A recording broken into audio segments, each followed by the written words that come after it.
اللہ کے نبی صلی اللہ علیہ وسلم نے فرمایا بشارت دے دو ان لوگوں کو جو اندھیرے میں فجر کی نماز پڑھنے جاتے ہیں، کیونکہ قیامت والے دن ان کے پاس لائٹ ہوگی۔ آپ کو پتہ ہے یہ کیا موقع ہے لائٹ والا؟ قیامت میں میدان حشر میں کچھ جو ہے نا وہ فیزز ہیں، وہ فیزز میں آپ کے سامنے رکھتا ہوں کوئکلی۔ سب سے پہلا فیز جب اللہ ہم سب کو اٹھائے گا، مردوں میں اللہ تعالیٰ روح رکھے گا، دوبارہ سے اٹھائے گا سب کو، تو سب سے پہلے سٹینڈنگ ہے، لوگ بہت دیر تک کھڑے رہیں گے، یعنی پہلے وہ چلیں گے میدان حشر کی طرف، ایک دم سے بوکھلا کر یہ کیا ہو گیا، ہمیں کس نے اٹھا دیا، اور چل کر وہ میدان حشر کی طرف جائیں گے اور وہاں جا کے وہ بہت دیر تک کھڑے رہیں گے۔ اور پھر سیکنڈ جو فیز ہے وہ ہے حوض کوثر، اللہ سبحانہ تعالیٰ حوض کوثر لائیں گے اور نبی صلی اللہ علیہ وسلم وہاں موجود ہوں گے۔ جو لوگ پیاسے ہیں بہت زیادہ، اور سبھی پیاسے ہوں گے، کھڑے رہ کے انہیں پیاس بہت لگی ہوگی، سورج بہت قریب آیا ہوگا، ان لوگوں کو حوض کوثر سے پانی پلایا جائے گا۔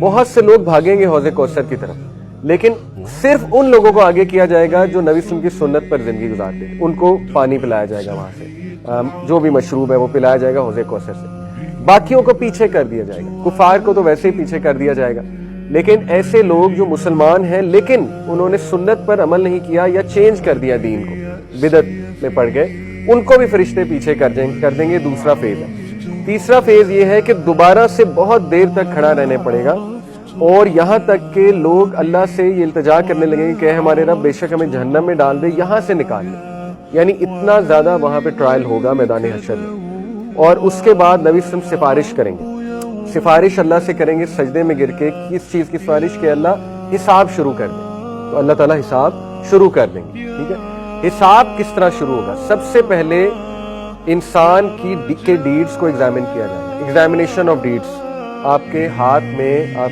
آپ کا اعمال نامہ پکڑایا جائے گا، ٹھیک ہے، اس کو ایگزامینیشن آف ڈیڈز کہتے ہیں۔ اس کے بعد میزان سجایا جائے گا، پہلی سٹیج ہے ایگزامینیشن، اس کے بعد میزان کس لیے سجایا جائے گا؟ کہ یہ دوبارہ دیکھ لیں، ان کو تسلی ہو جائے دوبارہ کہ کوئی زیادتی نہیں، میزان میں بھی اعمال تولے جائیں گے۔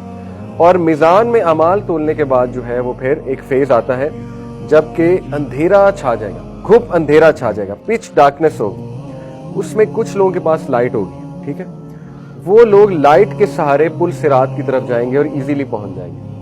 کچھ لوگ کے پاس بالکل لائٹ نہیں ہوگی تو وہ گریں گے، کٹیں گے، زخم لگیں گے انہیں، اور بہت زیادہ تکالیف جھیلیں گے اور بہت ایک مینٹل ڈسٹریس سے گزریں گے اور پھر جا کر پل صراط تک پہنچیں گے۔ یہ لائٹ والے کون لوگ ہیں؟ فجر والے اس دن، ٹھیک ہے، حدیث میں آتا ہے کہ ان لوگوں کو بشارت دے دو قیامت والے دن ان کے پاس لائٹ ہوگی، اس فیز میں لائٹ ہوگی جب پچ ڈارکنیس ہے، ٹھیک ہے، یہ وہ والے لوگ ہیں۔ تو دیکھیں اتنے زیادہ فائدے سبحان اللہ فجر کے، فجر کی نماز جو ہے وہ اس کو چھوڑنا بہت بڑا گھاٹے کا سودا ہے۔